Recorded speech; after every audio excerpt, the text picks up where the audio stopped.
So this is some shopping bags. I have created this symbol in my Microsoft Windows computer after opening the Microsoft Word. So I use the keyboard shortcut Alt 128717 for creating this symbol. After creating this, you can even change the color from here also.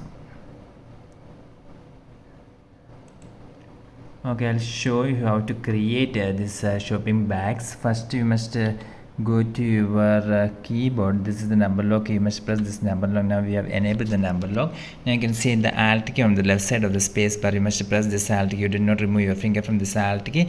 At the same time, you must type here 128717. After typing 128717, you can release your finger from this Alt key.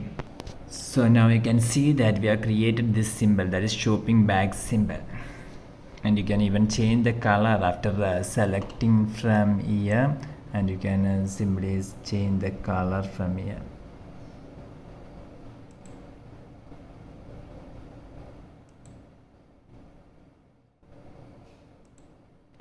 Okay, for more videos you can subscribe Engineers Cell Online. Thanks.